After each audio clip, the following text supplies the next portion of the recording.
un encabezado, hermanos, y la anotación solamente dice gloria a Dios, hermanos.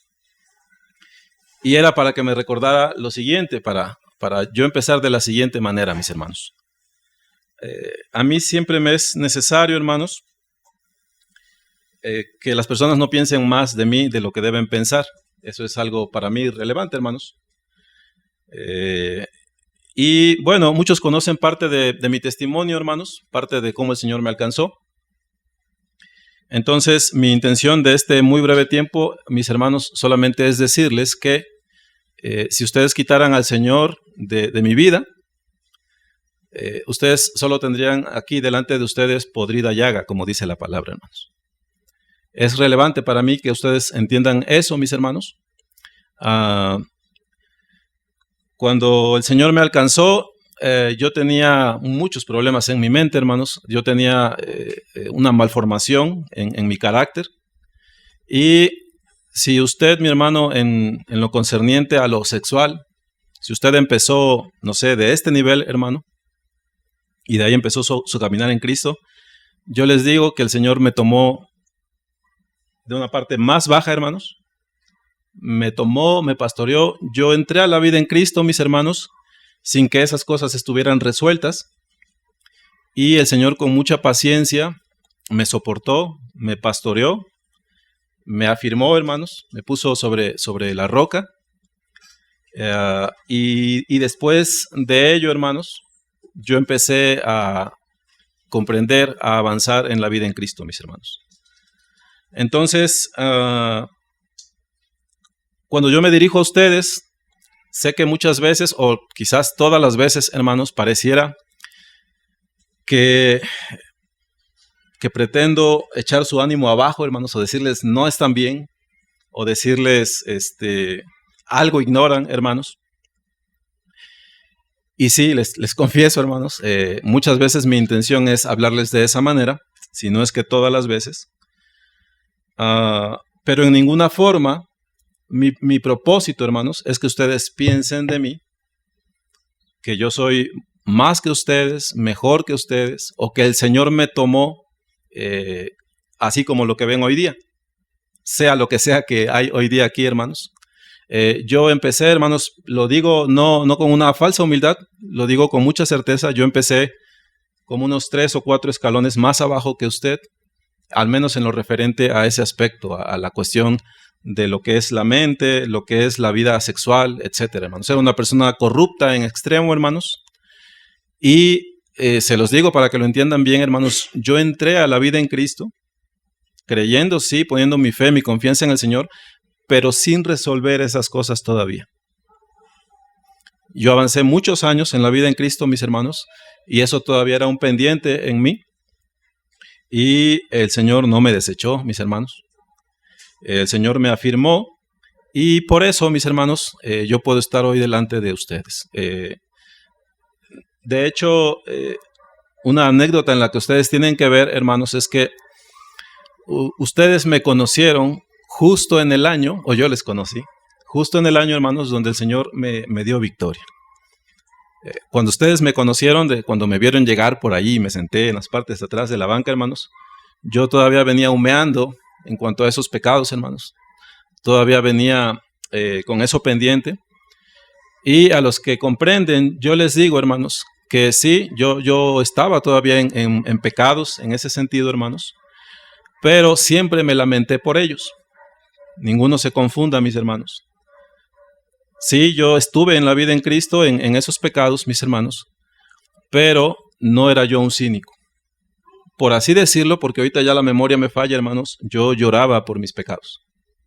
Me lamentaba por ellos. Y cuando era así, eran los domingos que ustedes no me veían entre ustedes, hermanos. Eran los domingos en que yo prefería estar solo, porque me daba vergüenza y esa clase de cosas, hermanos. Entonces, después de unos pocos meses de estar con ustedes, el Señor me dio victoria, hermanos. Me obsequió dominio propio. Y no soy un hombre perfecto, por supuesto, hermanos, pero ese aspecto de mi lucha, hermanos, cesó. Y todavía, por supuesto, yo debo estar atento pero yo cuento ahora con la gracia del Señor, hermanos, cuento con el dominio que Él me regaló. Entonces, mis hermanos, esa es la persona que tienen delante de ustedes, hermanos. Es importante que ustedes comprendan eso.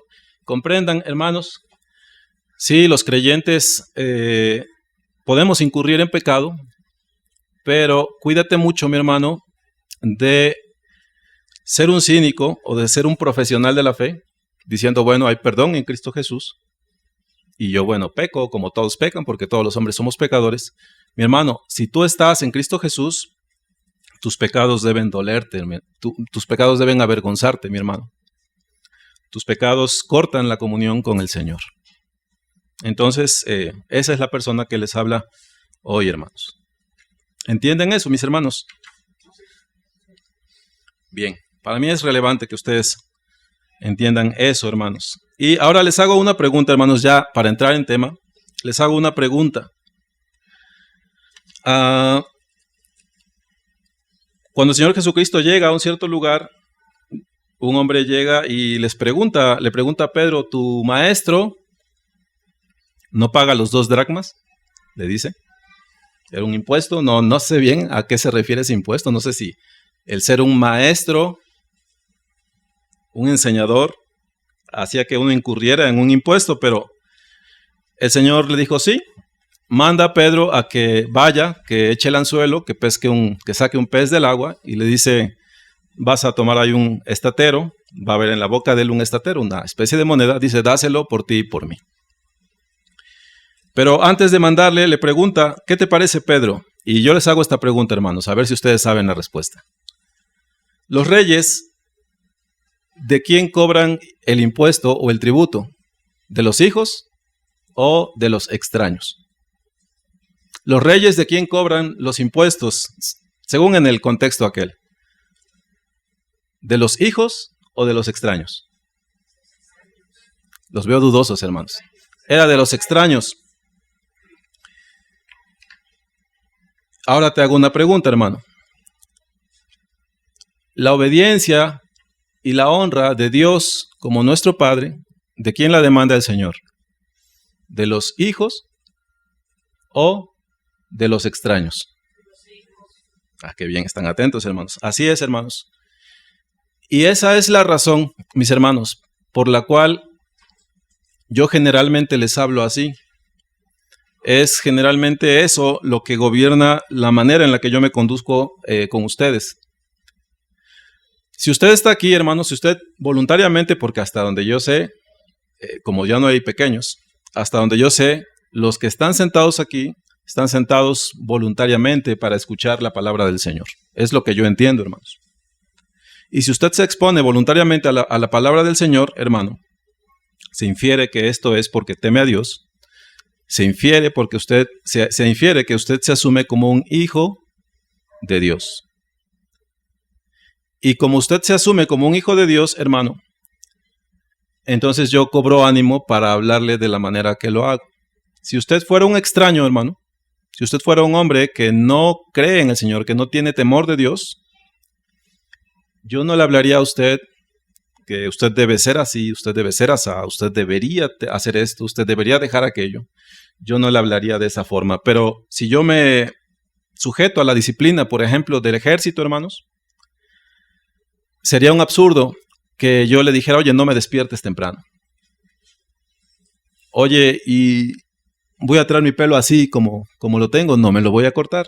Sería un absurdo, hermanos, si yo me sujeto a la disciplina de ese ejército, del ejército, pues, sería un absurdo que yo me condujera de esa manera. Así que todos los que están aquí, se supone, hermanos, se asumen como temerosos de Dios, como hijos de Dios. Y por eso cobro ánimo, hermanos, para hablarles de esta manera. Y hoy quiero hablarles, hermanos, acerca de un amo que se fue lejos. Un amo que hizo una encomienda, dio dones, dio minas, lo dejó a sus siervos, pero él se fue lejos y obviamente va a volver en algún momento y va a hacer cuentas con esos siervos. Hoy le voy a hablar pues de un amo que se fue lejos. Y quiero empezar diciéndote esto, hermano. ¿Sí sabes lo que se dice acerca del hubiera? Que no existe, dice el hermano. Bien, sí, eso es lo que todos sabemos acerca del hubiera. Tiene razón. En un cierto sentido, hay razón en eso, hermanos. Pero el problema es que uno de los pasajes que nosotros vamos a ver es que el Señor le da talentos a uno de sus siervos y cuando vuelve le dice, hubieras dado mi dinero a los banqueros, dice, a los del banco. Y eso del hubiera, que no existe, sin embargo, llega a afectar a ese siervo, hermanos. De tal manera que ahí tenemos una especie de contradicción. No digo que mi hermano está mal, pero si ustedes me entienden, les quiero decir que el hubiera sí existe, hermanos. Dios es el Dios incluso del hubiera. Dios es el Dios del hubiera. Hubieras dado mi dinero a los banqueros para que cuando yo viniera lo recogiese juntamente con los intereses. Ahora, si todo terminara en ese pasaje allí, hermanos, no habría ningún problema. Pero es que hay una sentencia acerca de ese siervo malo y negligente, hermanos. Y doy 2 pasos para atrás, mis hermanos. Ustedes están sentados aquí porque temen a Dios. Yo pienso que eso es así, hermanos. Están sentados aquí porque se asumen como hijos de Él.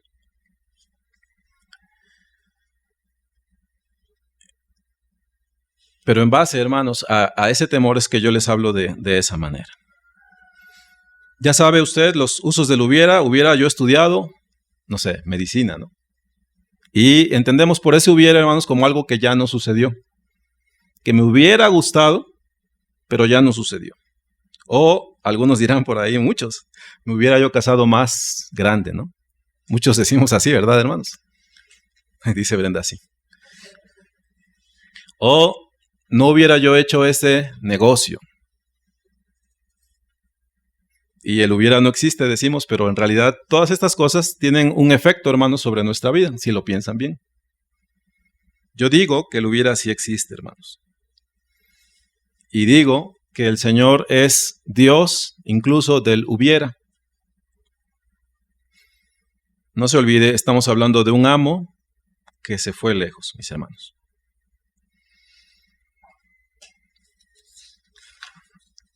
Si usted lleva la cuenta, son 6 hojitas, hermano. Acabo de dar vuelta a la primera. Busquen, por favor, en sus Biblias, Proverbios 17:3.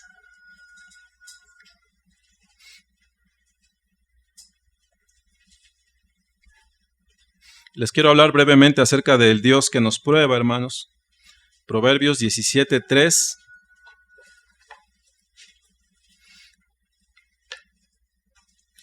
Le voy a pedir a mi hermano Eduardo que lo lea, por favor.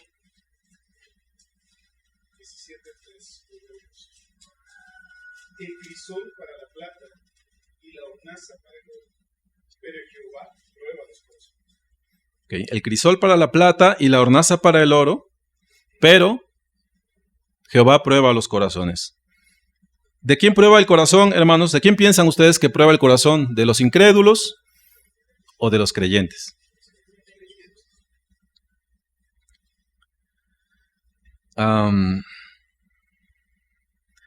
No busquen este pasaje. Dice, es Deuteronomio 8, por si alguien hace anotaciones, hermanos.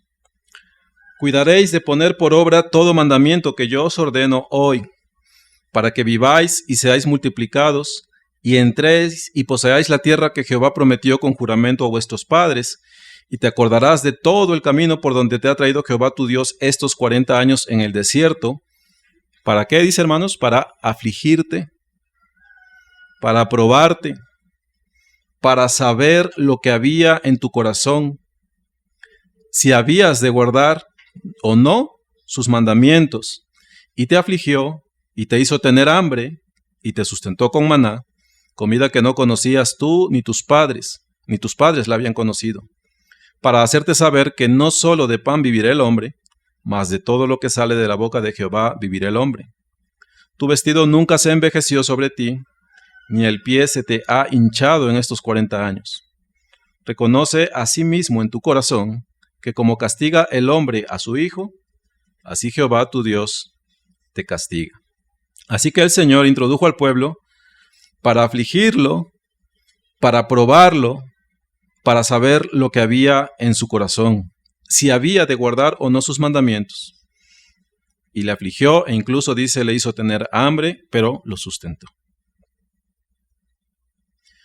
El segundo libro de Crónicas, en su capítulo 32, para los que anotan, versículos 30 al 31, hablando de Ezequías. Este Ezequías cubrió los manantiales de Gihón, la de arriba, y condujo el agua hacia el occidente de la ciudad de David, y fue prosperado Ezequías en todo lo que hizo.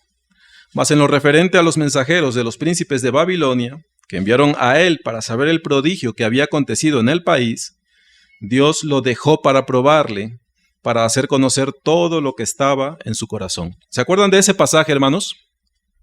¿O saben de qué estoy hablando? Hay un momento en el que llegan visitantes con Ezequías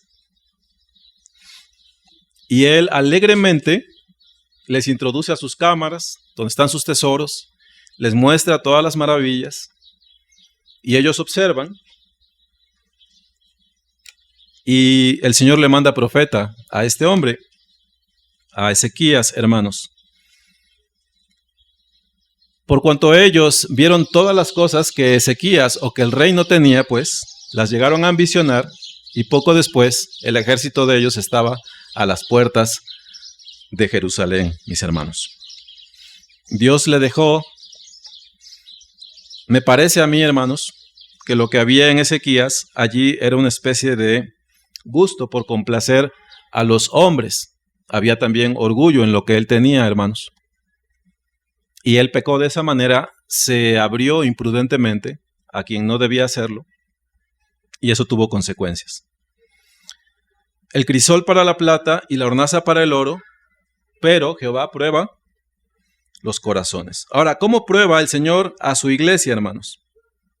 Lo que quiero tratar con ustedes es lo siguiente. ¿Cómo prueba el Señor a su iglesia? Dios es un amo que se fue lejos. El Señor pone en tus manos dones, talentos, ministerios, encomiendas. Los pone en tus manos, hermano. Pero a diferencia de aquel pasaje donde el ángel aparece a la burra de Balaam, hermano, tú no vas a ver a un ser con una espada detrás tuya, cuidando tu senda, cuidando tu camino, cuidando si haces o no lo que el Señor te ha encomendado. Dios es un amo que da encomiendas a sus hijos y después de hacer esa encomienda, Él se retira. Por así decirlo, porque Dios está entre nosotros, mis hermanos. Vamos, por favor, a Mateo en su capítulo número 21.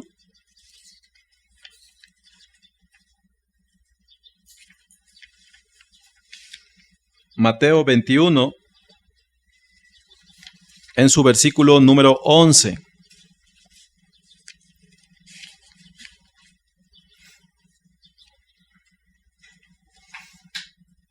Un hermano que con voz fuerte nos lea el pasaje, hermanos. Mi hermano Elías, ya lo vi que quiere participar. No, no es cierto. Pero sí, mi hermano. La gente decía, este es Jesús el profeta de Nazaret de Galilea. Mateo 21, 11, sí, hermanos. Creo que me equivoqué. Lo busco yo, hermano, disculpen.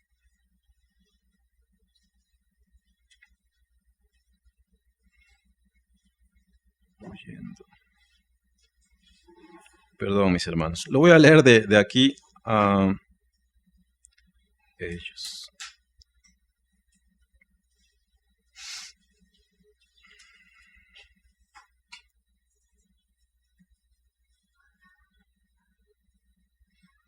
Una disculpa, hermanos. es Lucas 19:11. Lo voy a leer yo. Dice, oyendo ellos estas cosas, prosiguió Jesús y dijo una parábola, por cuanto estaba cerca de Jerusalén, y ellos pensaban que el reino de Dios se manifestaría inmediatamente. Dijo pues, un hombre noble se fue a un país lejano para recibir un reino y volver. Y llamando a 10 siervos suyos, les dio 10 minas, y les dijo, negociad entre tanto que vengo. Pero sus conciudadanos le aborrecían y enviaron tras él una embajada, diciendo, no queremos que éste reine sobre nosotros.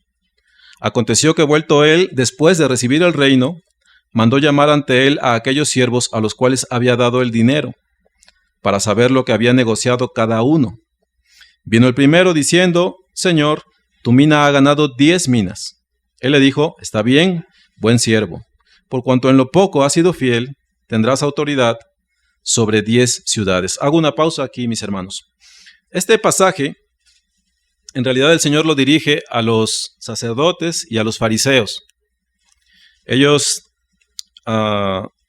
son esa figura, ellos son esos hombres a quienes el Señor había confiado el atender a sus ovejas, ministrándoles la palabra, enseñándoles que guardasen todas las cosas. Ahora, no tengo problema con utilizar este pasaje para con la iglesia, hermanos, porque los otros pasajes que tenemos en la Escritura se basan en el mismo principio, pero ya están dirigidos a nosotros. Así que viene el primero y le dice, Señor, tu mina ha ganado 10 minas. Él le dijo, está bien, buen siervo, por cuanto en lo poco has sido fiel, tendrás autoridad sobre 10 ciudades. Vino otro diciendo, Señor, tu mina ha producido 5 minas. Y también a este dijo, tú también sé sobre 5 ciudades. Vino otro diciendo, Señor, aquí está tu mina, la cual he tenido guardada en un pañuelo, porque tuve miedo de ti, por cuanto eres hombre severo, que tomas lo que no pusiste y ciegas lo que no sembraste. Entonces él le dijo, mal siervo, por tu propia boca te juzgo. Sabías que yo era hombre severo, que tomo lo que no puse y que ciego lo que no sembré. ¿Por qué pues no pusiste mi dinero en el banco, para que al volver yo lo hubiera recibido con los intereses? Y dijo a los que estaban presentes, quitadle la mina y dadla al que tiene las 10 minas. Ellos le dijeron, Señor, tiene 10 minas. Pues yo os digo que a todo el que tiene, al que tiene, se le dará más, mas el que no tiene, dice, aún lo que tiene se le quitará. Y también a aquellos mis enemigos que no querían que yo reinase sobre ellos, traedlos acá y decapitadlos delante de mí. Dios, hermanos, es un amo que se va lejos y nos confía. Si es que eres del Señor, hermano, te confía. Ahora, la pregunta es, ¿en qué suele ocuparse el creyente mientras su amo no está? ¿En qué te ocupas, mi hermano, mientras Dios no está? Qué bueno que no participan porque eso los acusaría, hermanos. Voy a hacer aquí una pausa, mis hermanos, para ponerles en contexto. Muchas veces los que pasamos aquí al frente, hermanos, tenemos un tono severo, un tono acusador, solemne, y yo entiendo, hermanos, que muchos de ustedes quizás estén hartos de esa forma de ministrar, hermanos. Yo lo entiendo bien.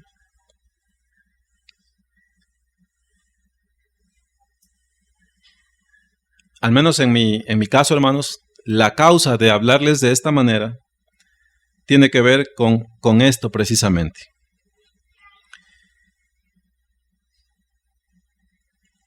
Voy a improvisar un ejercicio para ustedes, hermanos.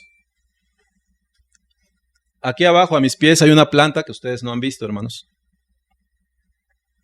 Digo yo que es una flor muy bonita, de una textura aterciopelada, de un color que particularmente a mí me gusta muchísimo.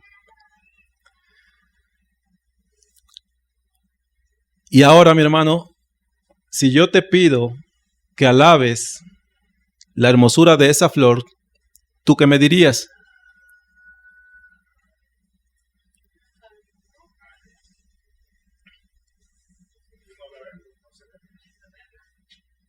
Exactamente, hermanos. ¿Por qué, hermanos, generalmente me conduzco de la forma que la hago con ustedes? Hemos estado entonando cantos que tienen que ver con la gloria de Dios, hermanos. La gloria de Dios o la gloria tiene que ver con la virtud. Y cuando uno nota virtud, se genera una buena opinión al respecto. Y de ahí se dice que damos gloria.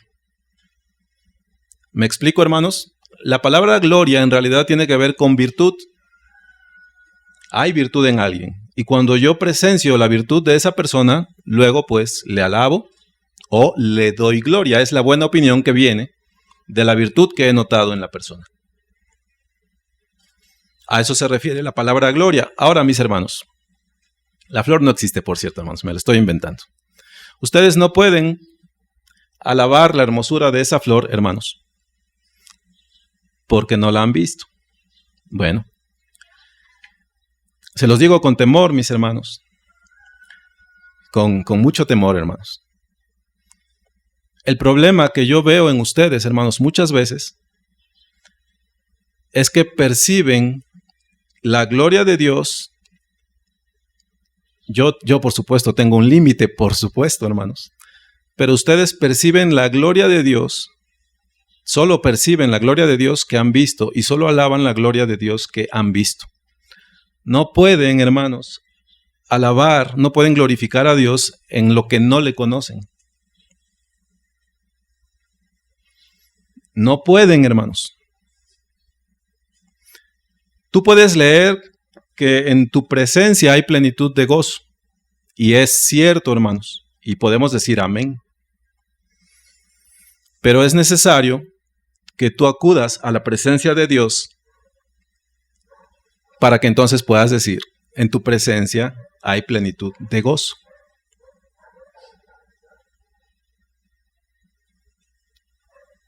Los cielos cuentan la gloria de Dios y el firmamento anuncia la obra de sus manos. Eso, hermano, tú puedes levantar tus ojos al cielo y glorificar a Dios por eso, y yo no te puedo decir absolutamente nada, mi hermano.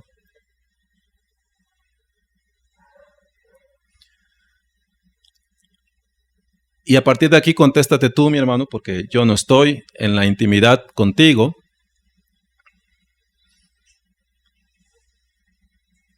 Pero, por ejemplo, la palabra nos dice que en medio de la congregación de los justos es donde el Señor envía, en la comunión de los justos es donde el Señor envía bendición, por ejemplo, y vida eterna. De ahí podemos participar todos de ellos si estamos aquí, claro, hermanos. Pero, si yo te llevo al Salmo 63, por ejemplo, Dios, Dios mío eres tú, de madrugada te buscaré. ¿Para qué? ¿Para qué? ¿Qué dice el Salmo, hermanos? Dios, Dios mío eres tú, de madrugada te buscaré. ¿Para qué? ¿Para ver qué? Para ver tu gloria y tu poder.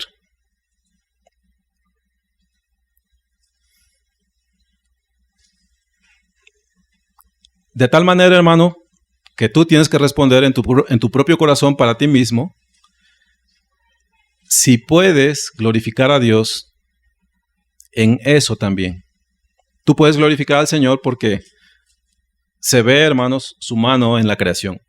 Pero eso está al alcance también de un incrédulo.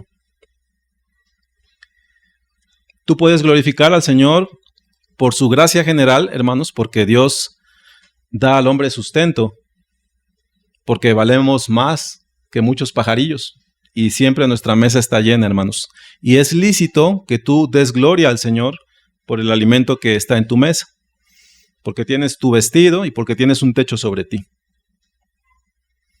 Yo no puedo decirte nada, hermano, si tú te levantas y dices quiero dar gracias al Señor, quiero dar gloria al Señor por esas cosas, porque estás en verdad, mi hermano. Tu testimonio es cierto.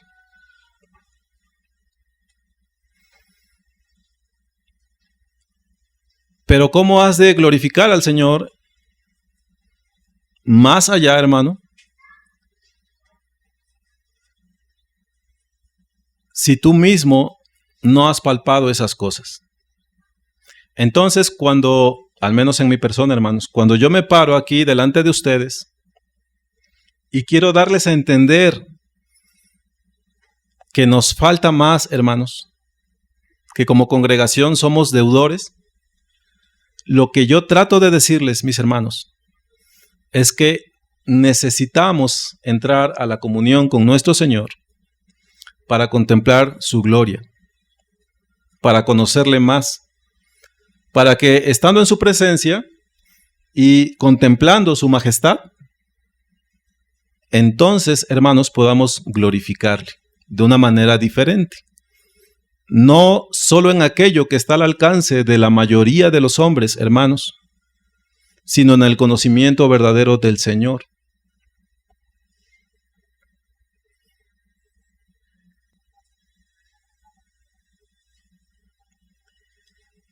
Vamos a un siguiente pasaje, mis hermanos. Pero te empiezo a hacer la pregunta, si tú me vas entendiendo, hermano. Dios es un amo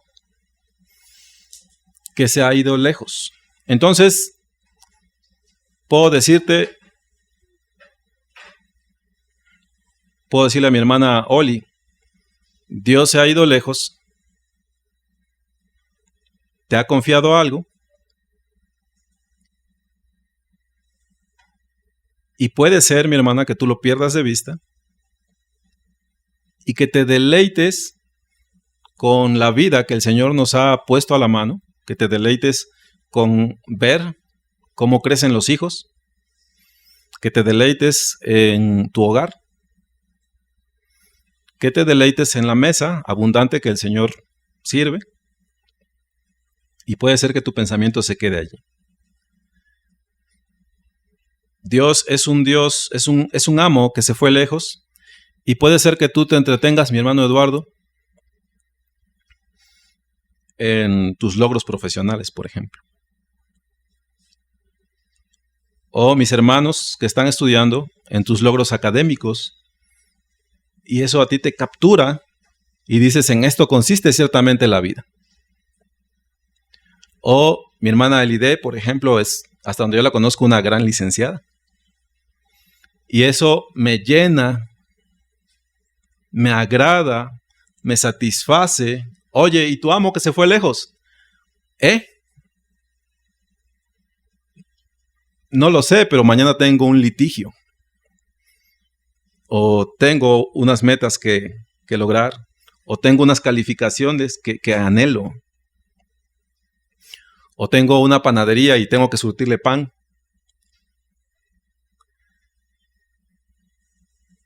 El crisol para la plata y la hornaza para el oro, mas Jehová prueba los corazones. ¿Cómo prueba el Señor tu corazón, mi hermano? Él es un amo que se fue lejos. Tú puedes estar embelesado, es decir, tus sentidos pueden estar capturados por tu hogar. Tiene que haber sustento, tiene que haber comida, los hijos tienen que estar abrigados, los hijos tienen que estudiar.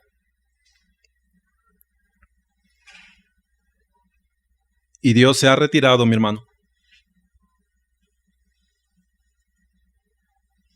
Pero va a llegar un día en que Él vuelva y haga cuentas con cada uno de nosotros.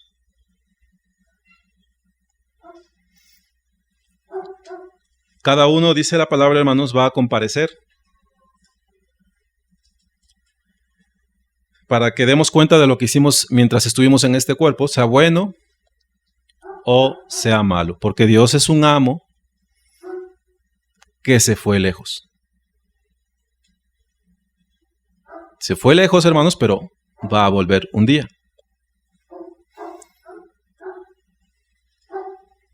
¿Qué tan atractivo es el Señor para ti, mi hermano? Por eso te hablaba yo acerca de la gloria de Dios que tú percibes. De veras, mi hermano, que no es en ese sentido que yo juzgo tus palabras cuando te levantas y das gracias, mi hermano. Es lícito dar gracias al Señor porque ingresé a la universidad. Es lícito, mis hermanos, porque Él está al tanto de nuestros asuntos, como en el caso de nuestra hermana Dunia, que le ha favorecido.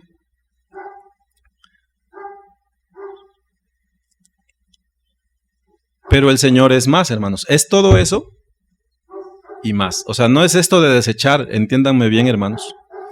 No estoy menospreciando tus acciones de gracias, mi hermano. Pero yo te puedo decir que Dios es mucho más. Y cuando tú permaneces a lo largo del tiempo solo en esas acciones de gracias, hermano, sin profundizar en tu conocimiento del Señor, sin contemplar la mayor gloria del Señor, hay algo muy malo, hermanos, entre nosotros.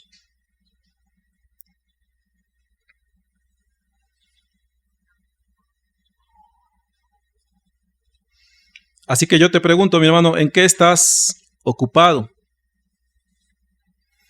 ¿Qué parte de la vida que el Señor ha puesto enfrente de nosotros te ha cautivado, mi hermano? ¿Es el trabajo? ¿Son tus estudios? ¿Es que emprendiste un negocio y tienes que atenderlo? ¿Es tu matrimonio? Aunque el trabajo es santo y el matrimonio es santo, hermanos.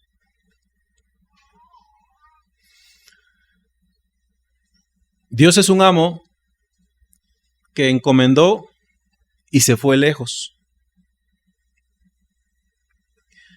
Él sigue aquí, hermanos, pero está oculto a la carne. Entiendan esto, hermanos. En realidad Él está aquí,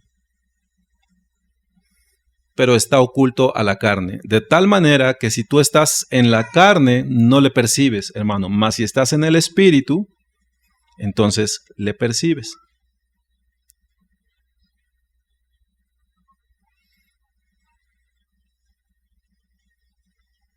Dice que el Espíritu que Él ha hecho morar en nosotros nos anhela celosamente, hermanos, pero se puede acallar la voz del Espíritu.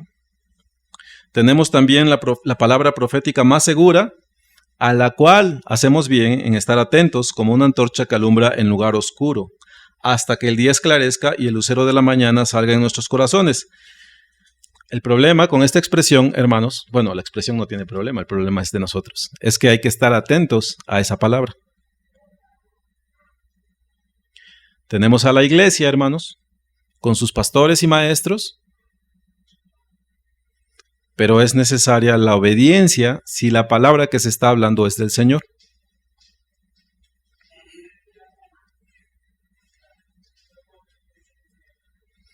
Pero ¿qué os parece? Un hombre tenía 2 hijos, y acercándose el primero, le dijo: Hijo, ve hoy a trabajar a mi viña. ¿Y cómo le responde él? No quiero. Pero después, arrepentido, fue. La pregunta, hermanos, es: ¿fue obediente o no fue obediente? ¿Fue obediente o no fue obediente, hermanos? Sí, fue obediente. Fue medio insolente, pero fue obediente finalmente. Y acercándose al otro, le dijo de la misma manera. Y respondiendo él, dijo: Sí, Señor, voy. Y no fue.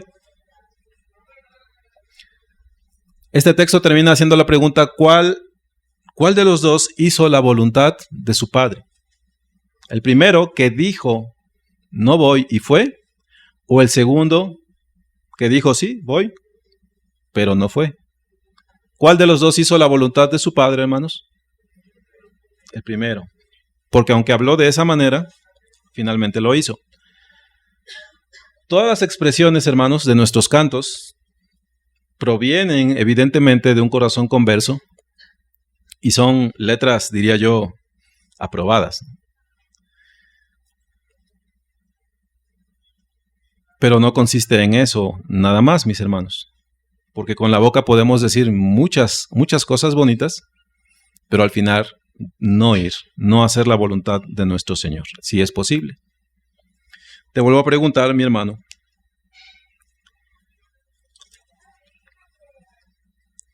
¿qué aspecto de la vida te ha capturado? ¿Qué aspecto de la vida te ha entretenido, mi hermano? ¿Qué aspecto de la vida te llena, te satisface al grado que te has olvidado que tienes un Señor, un amo, que se fue lejos, pero que va a volver? ¿Cuál es ese aspecto de la vida, hermano?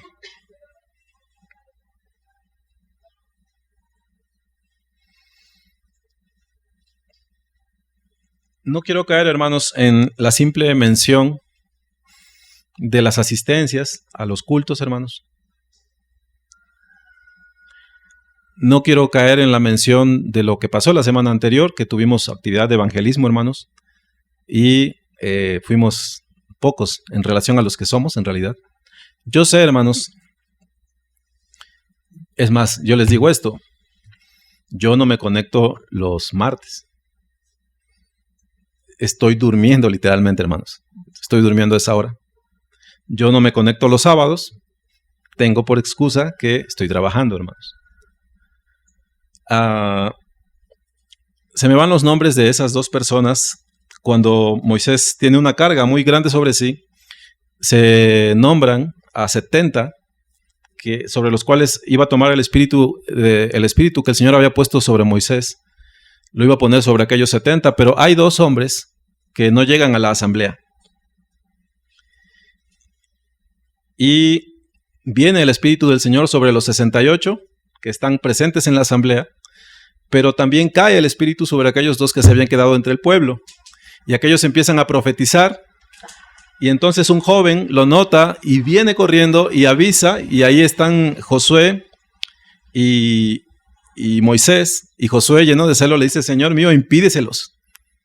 Están fuera de orden, están profetizando, pero no están con el grupo. Pero Moisés le dice: quisiera el Señor que sobre toda la congregación de Israel viniese el Espíritu de Dios. ¿Por qué te hablo de esto, hermano? Aquellos hombres no llegaron a la asamblea, pero estaban haciendo lo que convenía. Estaban profetizando, en este caso, hermanos. Estaban siendo utilizados por el Señor en ese lugar donde estaban. Yo no me dirijo con todo lo que les estoy diciendo a la necesidad de que estés en todas las actividades de la iglesia, mi hermano. A veces no es posible. Pero reconoce tú hoy delante del Señor si lo que te quedas haciendo es algo ineludible o algo que igualmente glorifique al Señor. Aquellos no llegaron, pero estaban profetizando, hermanos.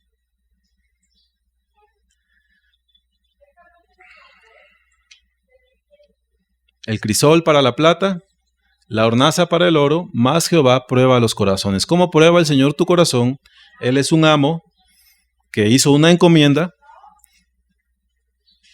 y se fue lejos, hermano. ¿Cómo ha de ser probado tu corazón si temes al Señor, si guardarás sus mandamientos? Bueno, no va a haber un ángel con su espada desnuda obligándote a hacerlo. No lo va a haber, mi hermano. Sino que tu corazón está siendo probado. Si vas a temer al Señor, si vas a obedecer al Señor. ¿Y cuál es el fin de esto, hermanos? Que el Señor, el amo, un día va a volver.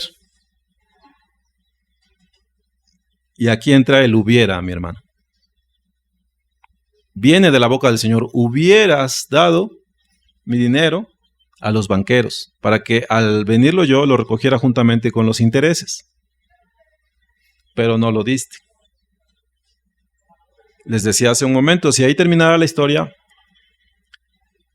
no hay ningún problema, hermanos. Ya diríamos, bueno, pues, pero ya pasó, ¿verdad, Señor?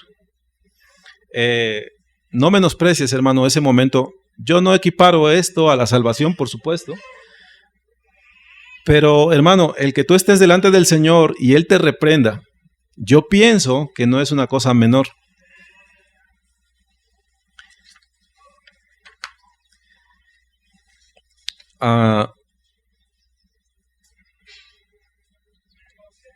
Mi hermano, si yo te pidiera una definición de lo que es el pecado, casi todos nos conocemos esta forma de explicarlo. ¿Qué es el pecado? Es errar el blanco. Bueno, el problema con esa figura, hermanos, es que ustedes traen a su imaginación a un arquero poniendo todo su empeño y ya que apuntó, suelta y tal vez no dio en el punto rojito del centro, sino dio a un lado.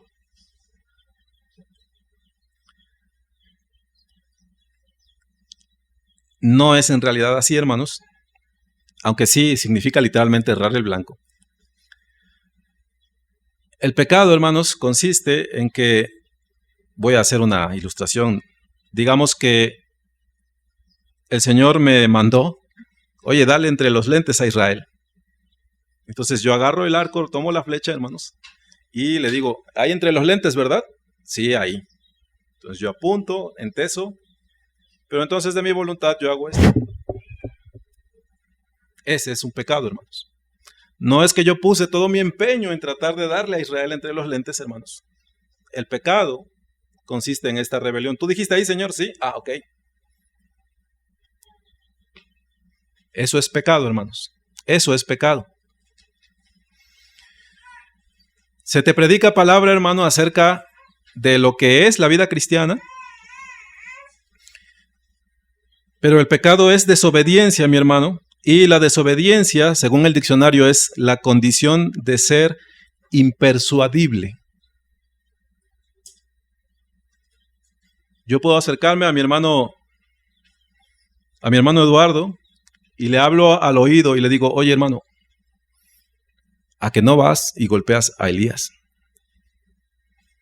De veras, te doy 500 pesos. No, estás loco, Alfonso.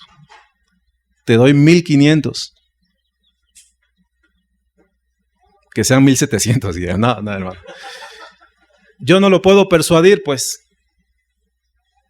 Bueno, eso está bien, porque yo lo estoy incitando al mal.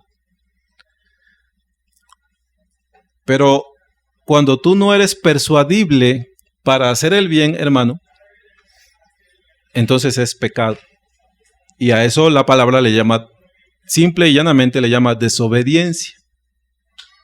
No se te puede persuadir para hacer el bien. No se te puede persuadir para que te acerques más al Señor. No se te puede persuadir para que seas fiel. No se te puede persuadir para que hagas lo que el amo dijo. Denota la desobediencia, denota obstinación, rechazo obstinado a la voluntad de Dios. ¿Qué implica eso, hermanos? Oye, Alfonso, es por aquí. La obstinación es como este ademán. Sí. Y yo sigo. Oye, ¿es por aquí? Sí. Es por aquí que ya te oí. Y me empeño en seguir el rumbo que yo he escogido, hermanos. ¿Cuál es el rumbo que han escogido, hermanos? Algunos han escogido su profesión, algunos han escogido sus estudios, algunos han escogido la familia. Pero Dios es un amo que se fue lejos, hermanos. ¿Para qué? Para probar tu corazón, mi hermano. Para ver si obedecerás al Señor o no. Para ver si vas a ser fiel o no. Si serás obediente o no. Desobediencia significa también dejar de oír o rehusar hacerlo. Es la actitud descuidada o precursora de la desobediencia final. Se describe como escuchar de lado. ¿Qué significa esto, hermanos? Oye, Alfonso, endereza tus caminos. Y tú me estás hablando así y yo hago esto. No hago esto porque esté contristado. Es escuchar de lado. Oye, Alfonso, endereza tus caminos. Ah, sí. Oye, Alfonso, endereza tus caminos. ¿Cómo dices? Que endereces tus caminos. Desobediencia es escuchar de lado, hermanos. Desentenderte de la persona que te está exhortando. La desobediencia es insubordinación. Insubordinación es una persona no sometida. Cuando se habla de un insubordinado, hermanos, implica esto la figura de autoridad que está sobre nosotros, pero yo no me he sujetado a ella, yo no me he sujetado a esa autoridad. ¿Recuerdan ustedes cuando Agar huye de Sara, hermanos? Y le dice el Señor, regrésate y ponte sumisa en su mano. Era una relación de esclava y su ama. Lo que el Señor llama desobediencia es también ser insumiso, no someterte a la palabra que proviene del Señor.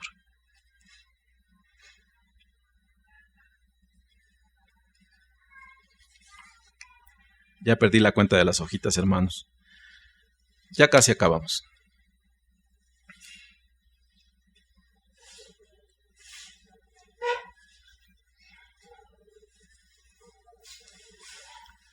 Romanos 14 del 11 al 12. Romanos 14 del 11 al 12.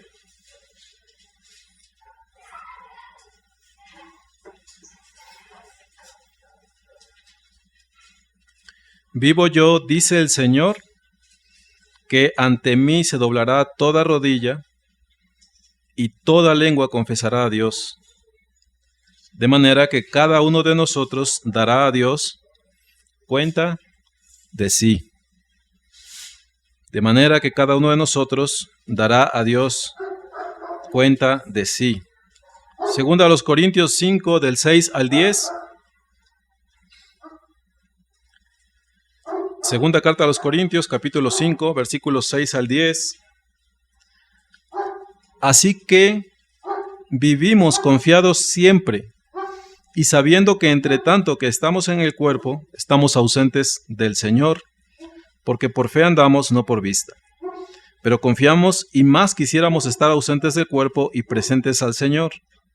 Por tanto, procuramos también, o ausentes o presentes, serle agradables, porque es necesario que todos nosotros comparezcamos ante el tribunal de Cristo, para que cada uno reciba según lo que haya hecho, mientras estaba en el cuerpo, sea bueno o sea malo. Para que cada uno reciba según lo que haya hecho mientras estaba en el cuerpo, sea bueno o sea malo. Literalmente ya se acabaron estas hojas, hermanos.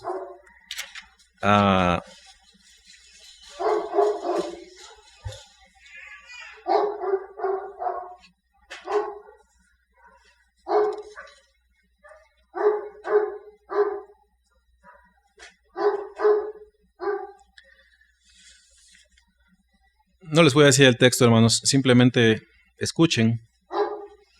Velad, pues, porque no sabéis a qué hora ha de venir vuestro Señor. Velad, pues, porque no sabéis a qué hora ha de venir vuestro Señor. Pero sabed esto, que si el padre de familia supiese a qué hora el ladrón habría de venir, velaría y no dejaría minar su casa. Por tanto, también vosotros estad preparados, porque el Hijo del Hombre vendrá a la hora que no pensáis. ¿Quién es, pues, el siervo fiel y prudente, al cual puso su Señor sobre su casa, para que les dé el alimento a tiempo? Bienaventurado aquel siervo al cual, cuando su Señor venga, le halle haciendo así. De cierto os digo, que sobre todos sus bienes le pondrá.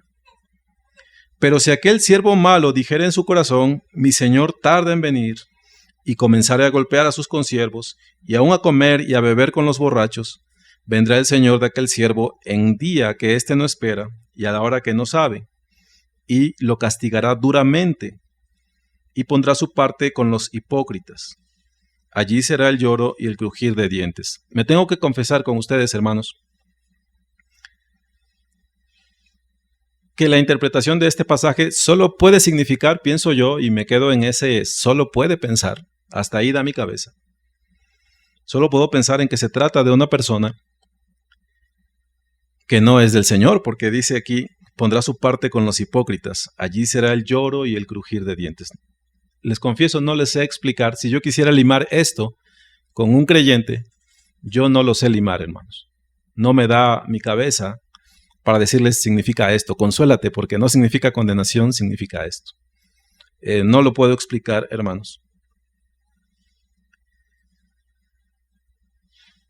Pero es necesario, hermanos, que escuchemos con temor. Es necesario que nosotros abordemos el texto con temor.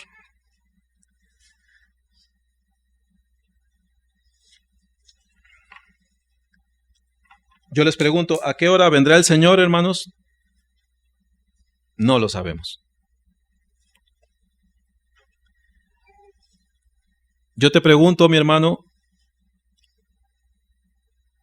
¿estás de verdad obedeciendo, mi hermano? ¿Estás de verdad ministrando a tus hermanos? ¿Estás contemplando la gloria mayor del Señor o estás contemplando la gloria que se ve más a simple vista, mi hermano?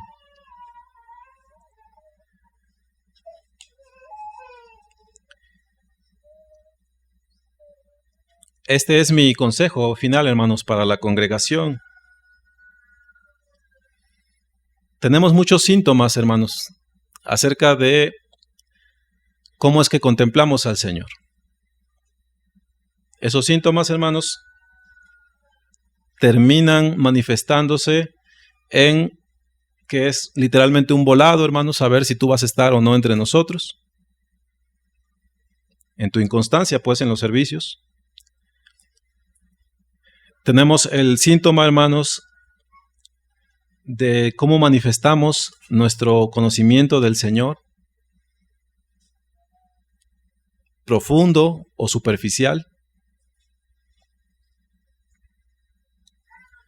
Tenemos el síntoma de nuestro compromiso, incluso financiero, con la obra, hermanos.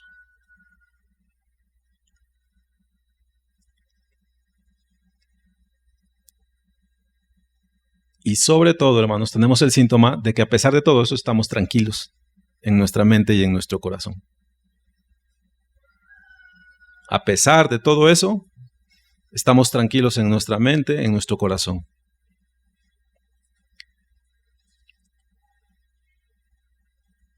Nuestro Dios es un amo que se fue lejos, hermanos.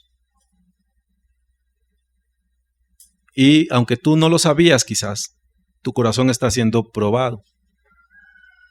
¿Y qué se va a manifestar de tu corazón, mi hermano? Si temes al Señor o no, si le obedeces o no, si las cosas venideras tienen un valor para ti o no, si eres obediente o desobediente.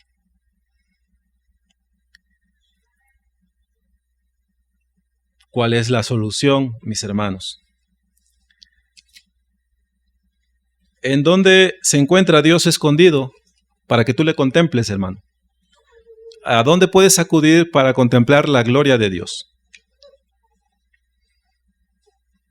Uno, por supuesto, es la palabra, hermano. Pero, y aquí nuestro hermano después me va a corregir, yo te digo lo siguiente, hermano. Tú puedes leer todo lo que quieras acerca del gozo y de la presencia del Señor en la palabra. Pero el gozo y la presencia del Señor es una experiencia, mi hermano. No te estoy diciendo de algo místico, hermanos, aunque sí es místico, porque no corresponde a esta vida, no es natural. Pero tú no puedes decir, sí te puedes gozar en la palabra, claro que sí. Pero hay gozos o goces de los que te habla la palabra que son una experiencia, mi hermano. El gozo no es un versículo, aunque un versículo te puede llenar de gozo. Pero el gozo, hermanos, finalmente es una emoción que los hombres podemos experimentar. La presencia del Señor, hermanos, sí puede propiciarse por estar en la palabra, sí puede provenir la bendición de obedecer la palabra, hermanos. Pero el gozar de esas cosas está fuera de la palabra, mis hermanos. Es necesario que tú te extiendas en obediencia a lo que aquí dice y experimentes esas cosas. Muchos de nosotros, hermanos, estamos llenos de las anécdotas de otras personas que han hecho cosas grandes para el Señor. ¿Y cómo fue que ellos llegaron a hacer grandes cosas para el Señor? Obedecieron, hermanos. Pero nosotros estamos llenos solamente de las anécdotas de aquel hombre que hizo tanto para el Señor. Y yo quiero ser como él, pero no quiero pagar el precio que él pagó. Yo diría, hermanos, basta de anécdotas, es necesario que nos dobleguemos y nosotros mismos busquemos al Señor y nos arrodillemos delante de Él. Termino, mis hermanos. Dios es un amo que se fue lejos y tu corazón está siendo probado. Y de muchos de nosotros, nuestro corazón ya se ha manifestado, hermanos. Porque a mí me llena esto, me llena aquello. Y en esas cosas voy a vaciar mi vida, allí voy a comprometer mi vida. No sé de lo demás, yo quiero esas cosas. Bueno, por eso dice que cada uno en particular va a comparecer delante del Señor. Cada uno. Ignacio, ven. Israel, ven. Dunia, ven. Alfonso, ven. Vamos a hacer cuentas tú y yo. Elide, ven. Eduardo, Aide, todos, cada uno por nombre, ven. Cada uno va a comparecer delante del Señor. Vamos a rendir cuentas acerca de lo que hicimos mientras estuvimos en esta carne.